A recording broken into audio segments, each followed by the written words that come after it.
Évangile de Jésus-Christ selon saint Marc, chapitre 13, versets 24 à 32. En ce temps-là, Jésus parlait à ses disciples de sa venue.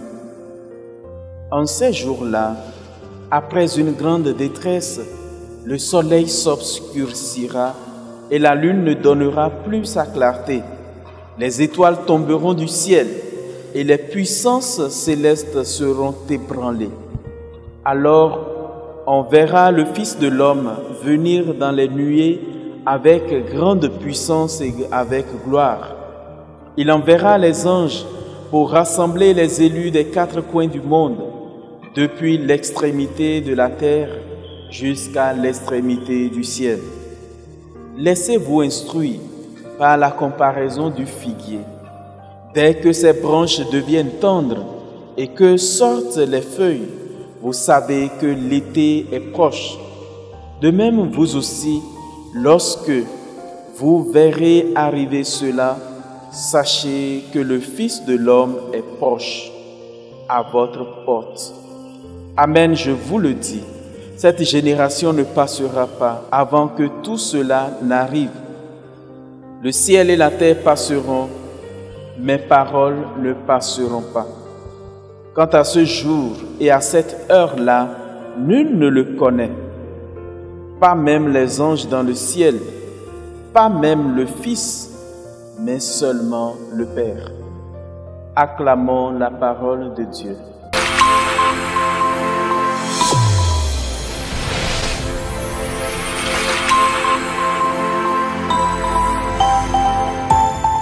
Chers frères et sœurs en Christ, auditeurs et auditrices de la Sève Coaching TV, en ce 33e dimanche du temps ordinaire de l'année liturgique B, recevez de la part de notre Seigneur Jésus-Christ grâce et paix. Aujourd'hui, le passage que l'Église nous propose nous montre que les fins dernières approchent. En réalité, l'année liturgique B tire à sa fin. Nous sommes au 33e dimanche et le dimanche prochain, celui du Christ roi, sera le dernier dimanche de cette année liturgique. Et donc les textes, eux aussi, focalisent notre attention sur les fins dernières. Oui, quel enseignement pourrons-nous donc garder de ce passage écouté? Premièrement, le Fils de l'homme reviendra. Cette vérité est certaine. Depuis l'ascension de Jésus, des anges et lui-même n'ont pas manqué de dire que le retour du Fils de l'homme se fera comme il s'en est allé.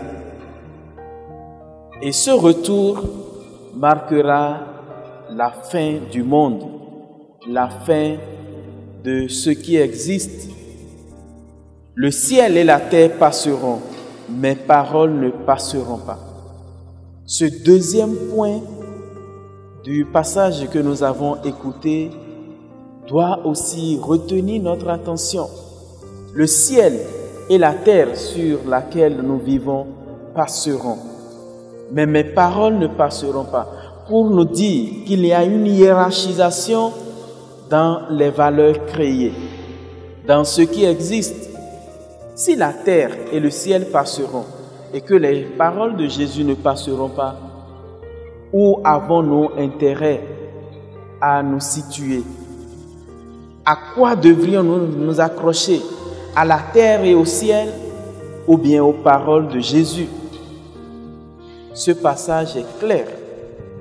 Si nous sommes encore sensés, nous croyons bien que c'est aux paroles qui ne passeront pas que nous devons nous accrocher.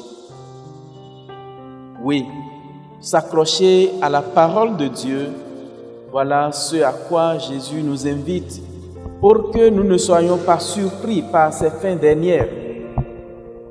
Et en parlant de la fin, des fins dernières, Jésus lui-même nous met en garde contre les millénaristes, ceux-là qui prétendent connaître le jour et l'heure de la fin du monde. Jésus dit, quant à ce jour et à cette heure-là, nul ne les connaît, pas même les anges dans le ciel, pas même le Fils, mais seulement le Père. Lui qui est le Fils de Dieu aurait pu se targuer de connaître ce jour-là et cette heure-là. Mais il dit qu'il ne les connaît pas. Alors qui sommes-nous pour dire que nous avons reçu une révélation que le monde finira tel jour ou telle année? Voilà. Non. Le millénarisme est une invention de l'homme qui peut nous perdre si nous y croyons. Le monde n'est pas éternel. Seul l'homme peut s'inscrire dans la perspective de l'éternité en travaillant dans l'aujourd'hui de sa vie à correspondre au désir de Dieu, lui qui est éternel et qui peut faire entrer dans l'éternité. Je crois, pour ma part, que c'est là une note d'espérance assez forte qui devrait nous pousser à toujours nous accrocher aux paroles éternelles qui peuvent nous faire entrer dans l'éternité de Dieu. Que Dieu lui-même nous en donne cette grâce, lui qui est vivant pour les siècles des siècles. Amen.